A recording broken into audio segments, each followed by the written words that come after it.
All right, you guys, check it out. The book is out. Fool's Errand. You always wanted to read a book by me. Fool's Errand, Time to End the War in Afghanistan. It's on Amazon.com, and it's now out in Kindle. So you can get it for your Kindle. Check it out at foolserrand.us. And right now we're doing a fundraiser at the Libertarian Institute, especially for those of you hardcore fans who really want to help support this effort. There is no publisher. I'm the publisher. The Libertarian Institute is the publisher. We're trying to raise some money so we can help promote this thing. Send out some boxes of books to get it reviewed and for some travel so I can go to L.A. and do some interviews there and maybe some to D.C. and do some things. So you want to help support doing signed copies of Fool's Errand for $50 donations or more to the Libertarian Institute. That's libertarianinstitute.org/support. Thank you. All right, you guys, and introducing Clair Manera from Doctors Without Borders, and she is on the line from Hamer in Yemen. Welcome back to the show. How are you doing, Claire? Hi. Yeah, fine, thanks. Good to talk to you. Very happy to have you back on the show. And, geez, I just don't know. I can't even keep up with the headlines. I don't know how you're keeping up with the ill. When you were on my show, 6 weeks ago or something, you said that there were 30,000 cases of cholera, I think, if I remember it right. But then the media now says it's 300,000. Is that right? It's gotten completely that far out of control in this time? Yeah, it definitely has. Oh, my God. I think when we last spoke, we were receiving 100 cases a day in our hospitals. So, and then it increased from there. Man, incredible. Okay, so, did the Saudis just bomb all the waterworks, or what exactly is the problem? Well, the problem we're facing now is quite. It's a lot worse than before, I think, actually, because at least when we're receiving cases in our hospitals, we're able to treat them. And even though they come in extremely sick and on the verge of death, we can treat them. But now the problem is that we're having so many people that are not able to reach us in the hospitals. They're dying in their homes, and we're spending hours traveling every day out to get to them and to provide them with the care they need so that we can keep them alive. And it's absolutely devastating to see this every day. And then, so it's a bacterial infection, I think you explained before. Is it passed from person to person or only through bad drinking water, or how exactly does that work? Yeah, it's mainly passed through bad drinking water and also contaminated food. So before the war, people didn't have very good water and sanitation anyway. But now, since the war started, there is definitely a lack in drinking water for most of the people. And most health facilities are not working. So in the time that someone gets sick with cholera, it can kill you in a few hours. And normally they would go to a health facility close by, but they're not open. Yes, some of them have been bombed, but a lot are just not functioning because the country's collapsed. The health system has collapsed. Well, so then two questions there. But so if somebody coughs or sneezes on someone else, it doesn't transmit that way? No, it doesn't transmit that way. It's fecal oral route. So it's basically if someone gets the bacteria on their hands and then into their mouth, this is how it passes. So it lives and it survives in feces and excreta. And then you say it can kill someone in just a few hours? Yeah, which is the worst thing that I've had to deal with here, I think, because especially in children, they have no resistance at all. And the symptoms are basically intense diarrhea and vomiting, which is a horrible way to die for anyone. But for children, it can just take a few hours. And we know that this is a result of the crisis in the country, and it's the children that are hit the hardest. And I think this is what I find the worst to deal with. And then, I'm sorry, I think you told me before that really what you do to treat people is just hydrate them first and foremost. It's not even a matter of really giving them antibiotics or anything. It's just making sure they survive the initial stages, and then they'll be okay maybe, right? Yeah, exactly. So it's the dehydration that kills, and it's it's such a simple way to keep people alive is through rehydration. Even just by sugar and salt and water, people can keep themselves alive and resist cholera, basically. But I think a lot of people don't have the education about this, but then they don't have the clean water anyway to drink. So it's a double-edged sword. If someone has cholera, they need to rehydrate themselves to survive, but the only water they have to drink is contaminated and will kill them. Yeah. Well, can't they boil it at least, though? Yeah, this is another way that you can do it. You need to boil the water for 10 minutes, but because of the economic crisis, people don't have the money to be using fuel to boil water. Right. A lot of people barely have enough to eat at the moment, so they can't be doing this. Amazing. So, but now from 30,000 to 300,000 people, this is just a wildfire then. People are just dropping dead everywhere, right? How many people, what percentage of those 300,000 are going to die of it? Well, I think we've been lucky in the place that I work. The case fatality rate here has been below 1%. And so this is an acceptable level according to international standards. But in other places, they haven't been so lucky. And now what we're finding is they don't have any way to come to our hospital, and they come very late in the last stages of cholera and dehydration. So they're much more likely to die. At least in the beginning of the outbreak, people came quite quickly to get treatment. But now they have no way of getting transport. And we have families telling us that it's not safe, that because of the war, they feel unable to travel. So they wait, and then it can be just too late for them because they wait too long. Mm. And I'm sorry, did I get the town right? You said it's Hamer, Yemen is where you are now? Yeah, that's right, yes. And I'm sorry, can you tell me where in Yemen that is and how isolated that is from the rest of the population centers and stuff? Yeah, well, Hamer is in the north of the country, so it's near the border with Saudi Arabia, actually. Yeah, it's quite a few hours away, but it's along this border that there is a lot of the airstrikes and bombing that goes on, and it's a very sensitive area. So I think this is why they've been suffering a lot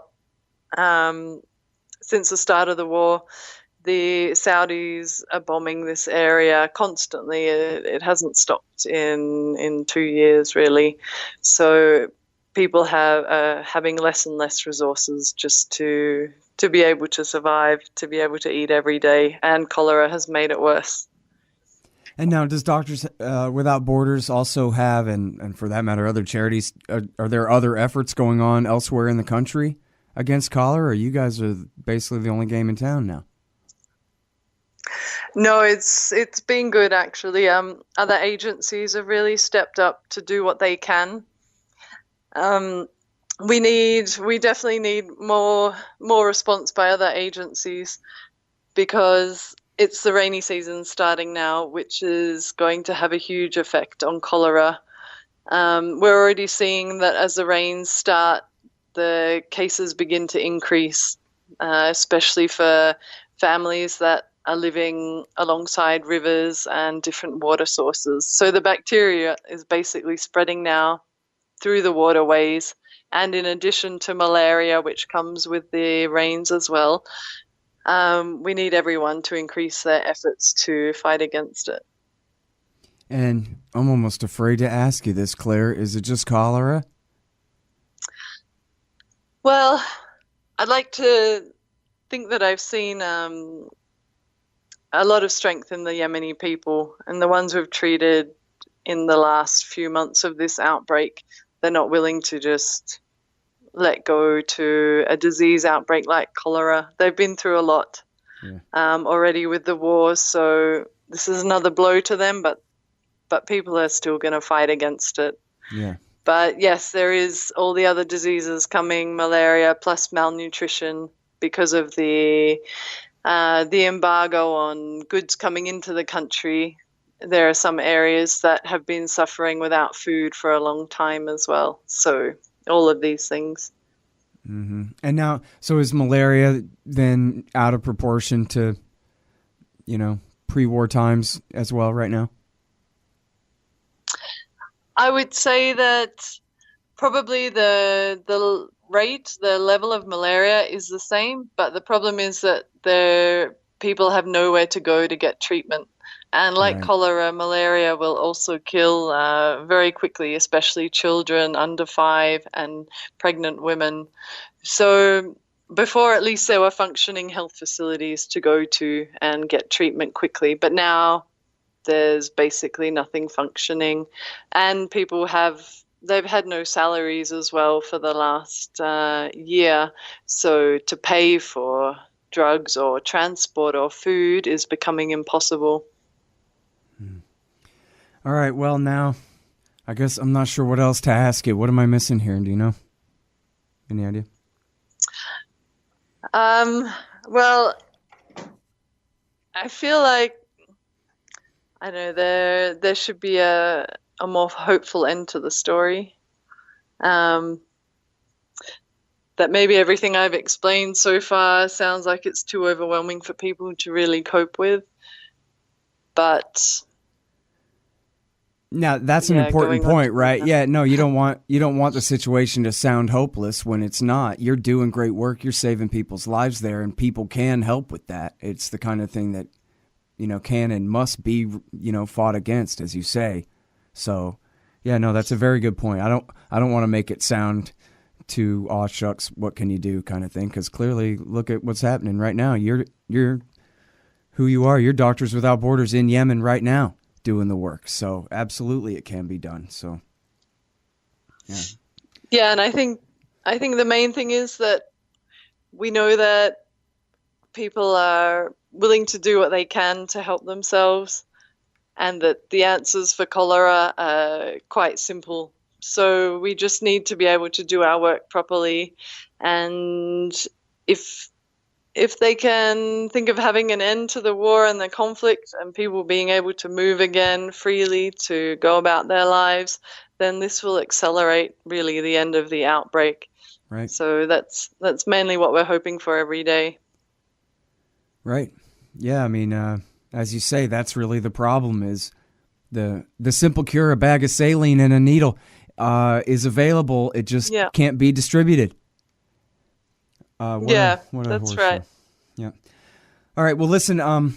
So you mentioned this last time too, and you just kind of referred a minute ago too that there are a lot of other agencies who are also doing great work here. So I'm happy to give you the floor to plug for how people can contribute to Doctors Without Borders, and especially if they want to specify that this is the issue that they care about is Yemen. This is the one they want to contribute to. And then if there are any other agencies you want to refer people to as well, please do. Okay, that's great.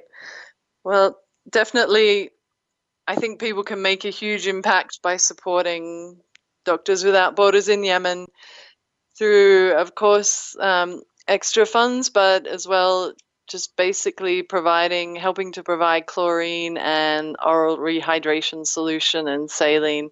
These are the main elements that we're using. But other agencies are also doing great work in water and sanitation. This is what's needed right now, I think, is a more lasting solution for agencies like Oxfam and Save the Children to improve the water sources so that people can have some hope in the future to be accessing clean water. Then this will solve a lot of the problems they're facing. All right. Well, listen, I can't tell you how much I appreciate you coming back on the show to talk about this, and of course, all your great efforts there, Claire. Yeah, no, thanks a lot, and I'm happy to talk anytime. All right. Okay, everybody, that is Clair Manera. She is at Doctors Without Borders on the line from Hammer in Yemen, up there near the Saudi border in the middle of a war. treating people from the cholera epidemic. And I didn't lay this on her in the interview because it's politics kind of outside of her purview. I don't want to taint it. But you people need to know, I hope all of you already do, that this is America's doing. That Saudi Arabia cannot wage this war without the U.S. They could have never started this war without Barack Obama telling them it was okay back in February, March 2015. It's going on for 2.5 years now. And when she's talking about these babies dying of cholera, that's because of America. And that can't be avoided. People ask, where's the outrage? Well, here's a little. Pass it on. All right, that's the Scott Horton Show. Thank you very much, everybody, for listening. Full archives are at libertarianinstitute.org and at scotthorton.org. Thanks. Hey, guys, support my sponsors. I got a new one. Hussein Badakhshani wrote this great book, No Dev, No Ops, No IT. Principles Governing the Ideology, Methodology, and Praxeology of Informed IT Decision-Making. It's really good. And that's available on Amazon.com. You can also find The War State by Mike Swanson, who also does Wall Street Window investment advice for you there. And he'll tell you should buy some metals. And you do that at Robertson Roberts Brokerage, Inc. RRBI.co. See how easy to remember that is? RRBI.co. And anti-government propaganda at libertystickers.com. Propaganda for your band or your business at thebumpersticker.com. Get your book reading right at 3tediting.com. And hey, I'm doing that Contra Cruise with Tom Woods and Bob Murphy this October. So just Google Contra Cruise and Tom Woods and you'll find it.